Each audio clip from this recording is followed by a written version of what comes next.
El soborno, de Jorge Luis Borges. La historia que refiero es la de dos hombres, o más bien la de un episodio en el que intervinieron dos hombres. El hecho mismo, nada singular ni fantástico, importa menos que el carácter de sus protagonistas. Ambos pecaron por vanidad, pero de un modo harto distinto y con resultado distinto. La anécdota, en realidad no es mucho más, ocurrió hace mucho en uno de los estados de América. Entiendo que no pudo haber ocurrido en otro lugar. A fines de 1961, en la Universidad de Texas, en Austin, tuve ocasión de conversar largamente con uno de los dos, el doctor Ezra Whittor. Era profesor de inglés antiguo, no aprobaba el empleo de la palabra anglosajón, que sugiere un artefacto hecho de dos piezas. Recuerdo que sin contradecirme una sola vez, corrigió mis muchos errores y temerarias presunciones. Me dijeron que en los exámenes prefería no formular una sola pregunta. Invitaba al alumno a discurrir sobre tal o cual tema, dejando a su elección el punto preciso. De vieja raíz puritana, oriundo de Boston, le había costado hacerse a los hábitos y prejuicios del sur. Extrañaba la nieve, pero he observado que a la gente del norte le enseñan a precaverse del frío, como a nosotros del calor. Guardo la imagen ya borrosa de un hombre más bien alto, de pelo gris, menos ágil que fuerte. Más claro es mi recuerdo de su colega Eber Lockett, que me dio un ejemplar de su libro Toward a History of the Kenning, donde se lee que los sajones no tardaron en prescindir de esas metáforas un tanto mecánicas. Camino de la ballena por mar, halcón de la batalla por águila, en tanto que los poetas escandinavos las fueron combinando y entrelazando hasta lo inextricable. He mencionado a Everlot porque es parte integral de mi relato. Arribo ahora al islandés Erik Einarsson, acaso el verdadero protagonista. No lo vi nunca.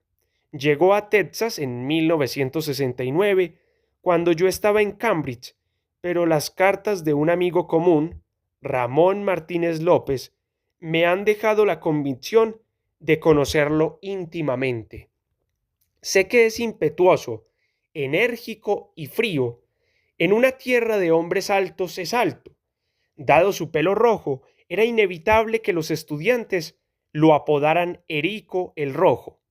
Opinaba que el uso del slang forzosamente erróneo hace del extranjero un intruso y no condescendió nunca al OK, buen investigador de las lenguas nórdicas, del inglés, del latín y, aunque no lo confesara, del alemán. Poco le costó abrirse paso en las universidades de América. Su primer trabajo fue una monografía sobre los 4 artículos que dedicó de Kinsey al influjo que ha dejado el danés en la región lacustre de Westmoreland. La siguió una segunda sobre el dialecto de los campesinos de Yorkshire. Ambos estudios fueron bien acogidos, pero Einarsson pensó que su carrera precisaba algún elemento de asombro. En 1970 publicó en Yale una copiosa edición crítica de la balada de Maldon. El scholastic de las notas era innegable, pero ciertas hipótesis del prefacio suscitaron alguna discusión en los casi secretos círculos académicos. Einarsson afirmaba, por ejemplo, que el estilo de la balada es afín, siquiera de un modo lejano, al fragmento heroico del Finnsburg, no a la retórica pausada de Beowulf, que su manejo de conmovedores rasgos circunstanciales prefigura curiosamente los métodos que no sin justicia admiramos en las sagas de Islandia. Enmendó asimismo varias lecciones del texto de Elviston. Ya en 1969 había sido nombrado profesor en la Universidad de Texas. Según es fama, son habituales en las universidades americanas los congresos de germanistas. Al doctor Whittor le había tocado en suerte en el turno anterior, en East Lansing. El jefe del departamento que preparaba su año sabático le pidió que pensara en un candidato para la próxima sección en Wisconsin. Por lo demás, estos no pasaban de dos: Herben Luth o Eric Einarsson. Whitroud, como Carlyle, había renunciado a la fe puritana de sus mayores, pero no al sentimiento de la ética. No había declinado dar el consejo. Su deber era claro. Herbert Luth, desde 1954, no le había escatimado su ayuda para cierta edición anotada de la Gesta de Beowulf, que, en determinadas casas de estudio, había reemplazado el manejo de la Claeber. Ahora estaba compilando una obra muy útil para la germanística, un diccionario inglés anglosajón que ahorrara a los lectores el examen, muchas veces inútil, de los diccionarios etimológicos. Einarsson era harto más joven. Su petulancia le granjeaba la versión general, sin excluir la de Winthrop. La edición crítica de Finnsburg había contribuido no poco a difundir su nombre. Era fácilmente polémico. En el Congreso haría mejor papel que el taciturno y tímido Luth. En esas cavilaciones estaba Winthrop cuando el hecho ocurrió. En Yale apareció un extenso artículo sobre la enseñanza universitaria de la literatura y de la lengua de los anglosajones. Al pie de la última página se leían las transparentes iniciales EE y, como para alejar cualquier duda, el nombre de Texas. El artículo, redactado en un correcto inglés de extranjero, no se permitía la menor incivilidad, pero encerraba cierta violencia. Arguía que iniciar aquel estudio por la gesta de Beowulf, obra de fecha arcaica, pero de estilo pseudo-virgiliano y retórico, era no menos arbitrario que iniciar el estudio del inglés por los intrincados versos de Milton. Aconsejaba una inversión del orden cronológico, empezar por la sepultura del siglo XI, que deja traslucir el idioma actual, y luego retroceder hasta los orígenes. En lo que a Beowulf se refiere, bastaba con algún fragmento extraído del tedioso conjunto de 3000 líneas, por ejemplo los ritos funerarios de Esclid, que vuelve al mar y vino del mar. No se mencionaba una sola vez el nombre de Winthrop, pero éste se sintió precisamente agredido. Tal circunstancia le importaba menos que el hecho de que impugnaran su método pedagógico. Faltaban pocos días. Winthrop quería ser justo y no podía permitir que el escrito de Einarsson, ya releído y comentado por muchos, influyera en su decisión. Esta le dio no poco trabajo. Cierta mañana, Winthrop conversó con su jefe. Esa misma tarde, Einarsson recibió el encargo oficial de viajar a Wisconsin. La víspera del 19 de marzo, día de la partida, Einarsson se presentó en el despacho de Errad. Venía a despedirse y agradecerle. Una de las ventanas daba a una calle arbolada y oblicua y lo rodeaban anaqueles de libros. Einarsson no tardó en reconocer la primera edición de la Edda Islandorum, encuadernada en pergamino. Winthrop contestó que sabía que el otro desempeñaría bien su misión y que no tenía nada que agradecerle. El diálogo, si no me engaño, fue largo. Hablemos con franqueza, dijo Einarsson. No hay perro en la universidad que no sepa que si el doctor Le Rosenthal, nuestro jefe, me honra con la misión de representarnos, obra por consejo de usted. Trataré de no defraudarlo. Soy un buen germanista. La lengua de mi infancia es la de las sagas y pronuncio el anglosajón mejor que mis colegas británicos. Mis estudiantes dicen sinning, no cunning. Saben también que les está absolutamente prohibido fumar en clase y que no pueden presentarse disfrazados de hippies. En cuanto a mi frustrado rival, sería de pésimo gusto que yo lo criticara. Sobre la Kenning demuestra no solo el examen de las fuentes originales, sino de los pertinentes trabajos de Meissner y de Marquardt. Dejemos esas fruslerías.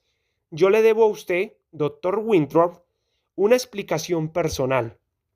Dejé mi patria a fines de 1967. Cuando alguien se resuelve a emigrar a un país lejano, se impone fatalmente la obligación de adelantar en ese país.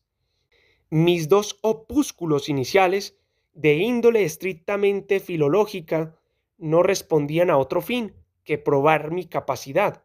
Ello, evidentemente, no bastaba. Siempre me había interesado la balada de Maldon, que puedo repetir de memoria, con uno que otro bache. Logré que las autoridades de Yale publicaran mi edición crítica.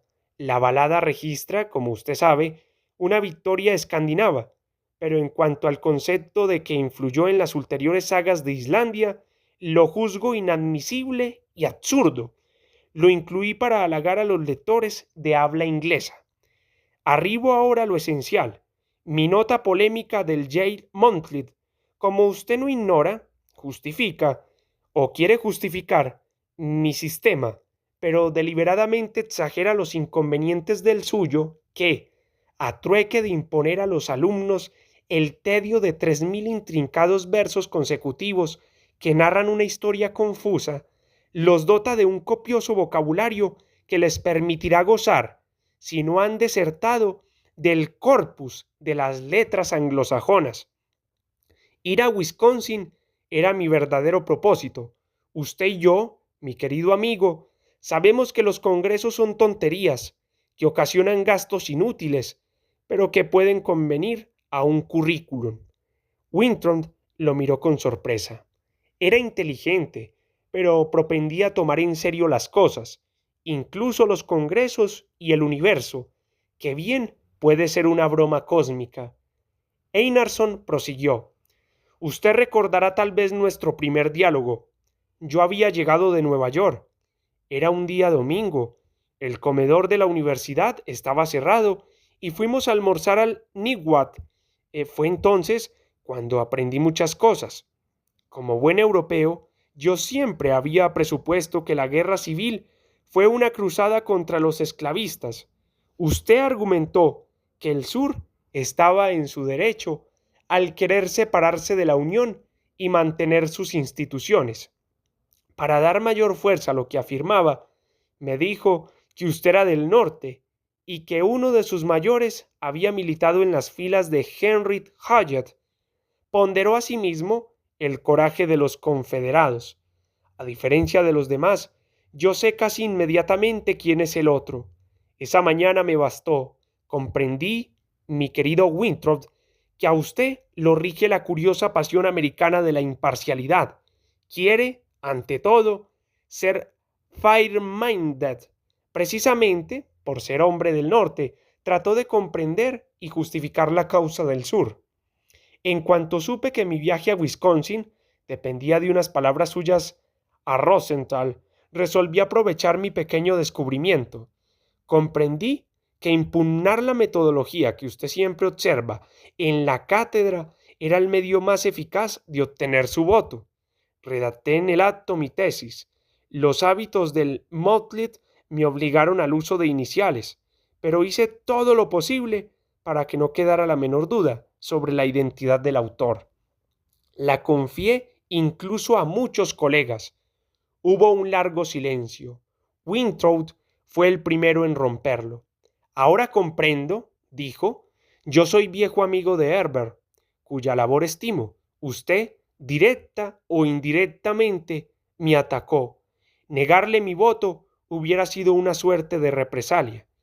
Confronté los méritos de los dos y el resultado fue el que usted sabe. Agregó, como si pensara en voz alta. He cedido tal vez a la vanidad de no ser vengativo. Como usted ve, su estratagema no le falló.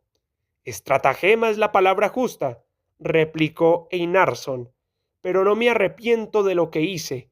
Actuaré del modo mejor para nuestra casa de estudios. Por lo demás, yo había resuelto ir a Wisconsin. Mi primer viking, dijo Whitron, y lo miró en los ojos. Otra superstición romántica. No basta ser escandinavo para descender de los vikingos.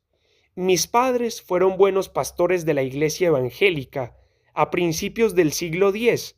Mis mayores fueron acaso buenos sacerdotes de Thor. En mi familia no hubo, que yo sepa, gente de mar. En la mía hubo muchos, contestó Winthrop. Sin embargo, no somos tan distintos. Un pecado nos une, la vanidad. Usted me ha visitado para jactarse de su ingeniosa estratagema. Yo lo apoyé para jactarme de ser un hombre recto. Otra cosa nos une, respondió Einarsson, la nacionalidad. Soy ciudadano americano. Mi destino está aquí, no en la última Tulet. Usted dirá que un pasaporte no modifica la índole de un hombre. Se estrecharon la mano y se despidieron.